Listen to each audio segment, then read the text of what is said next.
आपल्या सर्वांना माहिती आहे की मुंबईमध्ये प्रवेश करीत असताना 5 पथकर नाके आहेत. 5 ठिकाणी टोल घेतला जातो.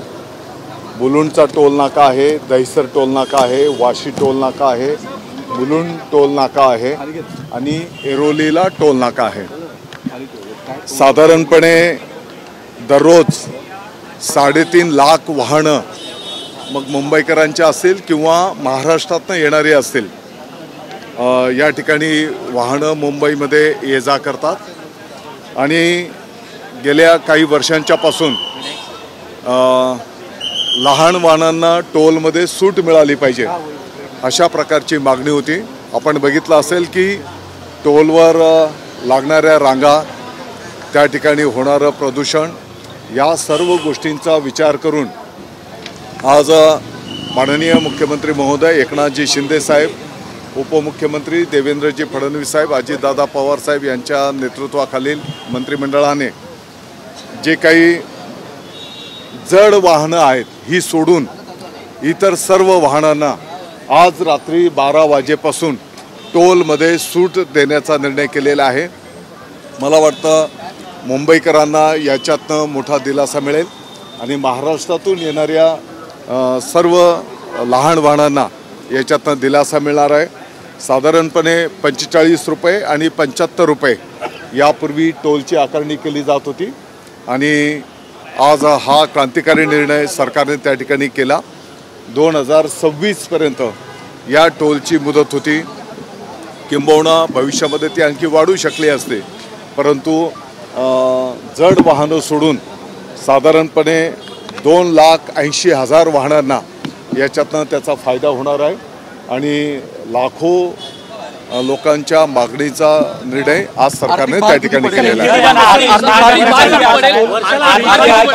आर्थिक भार किती पडेल याचा जो काही आर्थिक भार पडणार आहे त्याची प्रतिपूर्ती सरकारच्या वतीने त्या ठिकाणी जो काही प्रोग्राम शेड्यूल करत असताना इस्टिमेट करत असताना जे काही धरलं गेलं होतं तर त्याची प्रतिपूर्ती सरकारच्या वतीने केली जाणार आहे.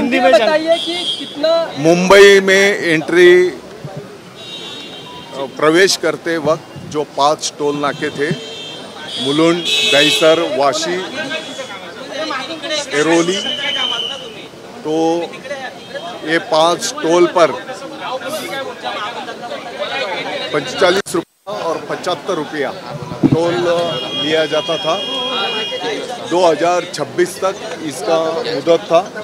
लगभग 3.5 लाख व्हीकल दररोज अप डाउन करते थे. उसमें लगभग 70,000 व्हीकल हेवी व्हीकल है और 2,80,000 ये लाइट व्हीकल है.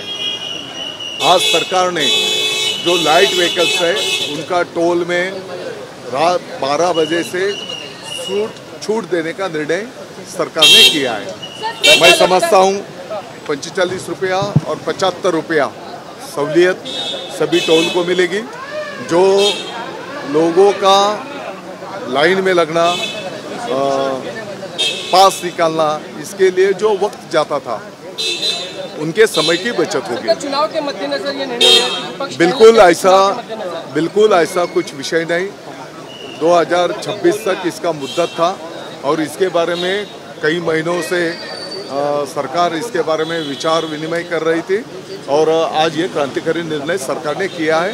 मैं समझता हूँ लाखों मुंबईकर और महाराष्ट्र से आने वाले मुंबई में सभी लोगों को इसका फायदा होगा. आपल्याला माहिती आहे की आचारसंहिता हा एक स्वतंत्र विषय आहे. याचे सर्वस्वी अधिकार निवडणूक आयोगाचे आहेत. आपण सर्वजण त्याची वाट पाहतो. याच्यामध्ये असं म्हटलं जातं की आचारसंहिता जितकी पुढे लांबवली जाईल त्याच्यामुळे महाराष्ट्रामध्ये कदाचित एक टप्प्यामध्ये निवडणूक होईल असं वाटतं. हे निवडणूक माननीय आयोगाचे आहेत. या संदर्भातलं त्यांनी जे काही अभ्यास केलेला असेल, अनेक असतील, अनेक संघटना असतील, लोक त्यांनी ऐकून घेतलेलं आहे आणि त्याप्रमाणे योग्य ते निर्णय करतील. जिथपर्यंत महायुतीचा विषय आहे तर महायुतीने जवळपास 80% जागेचं वाटप निर्णय केलेले आहेत. मला वाटतं की 20% जागा वाटपच्या संदर्भातली वरिष्ठ पातळीवर चर्चा करून निर्णय होतील.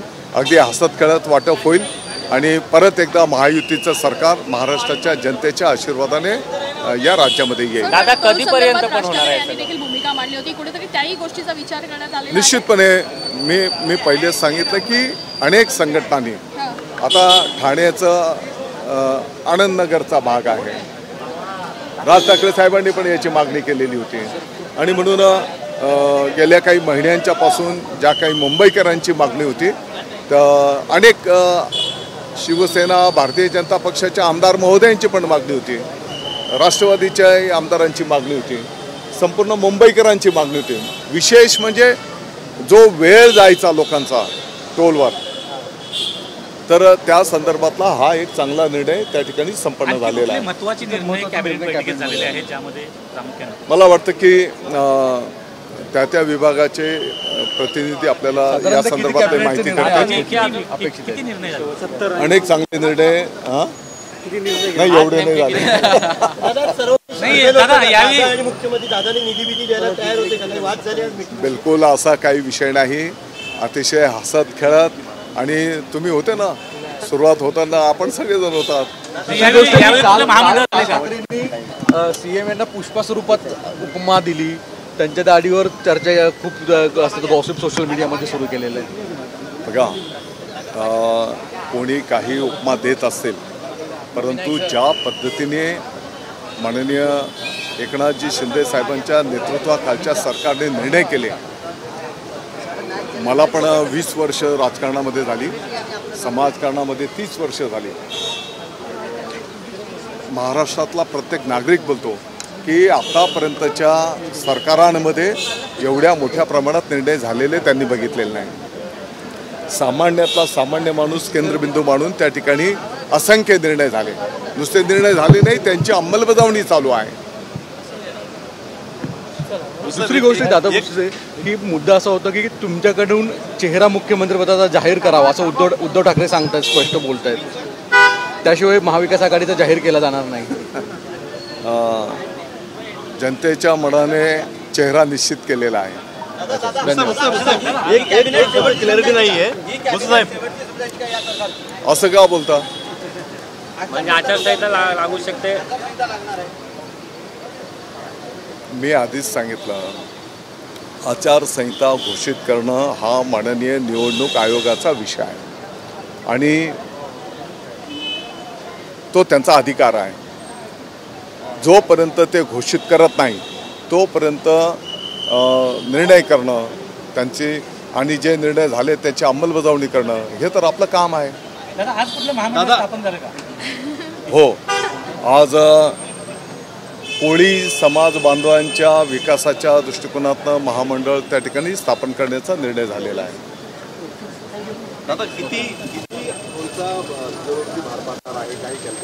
याचे सर्व डिटेल्स तुम्हाला आम्ही उपलब्ध करून देऊ. या सगळ्या लोकप्रिय योजना होत आहेत, कुठेतरी तिजोरीचं पुढे काय होईल असाही प्रश्न. आता विरोधक पण म्हणतात की निवडणुका डोळ्यासमोर बघा, आता जिथपर्यंत टोलचा विषय आहे,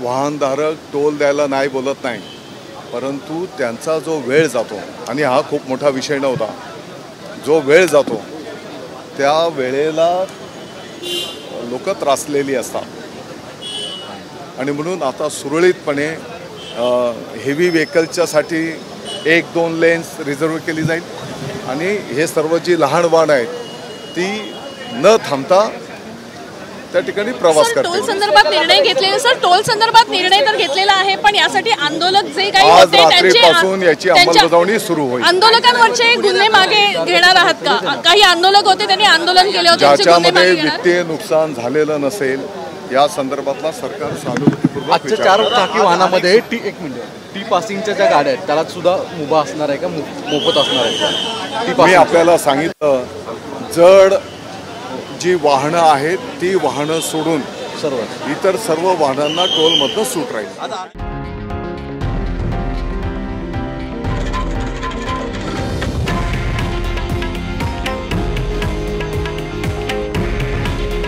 हे आहे देशातील नंबर 1 न्यूज नेटवर्क आणि आपण पाहत आहात TV9 मराठी.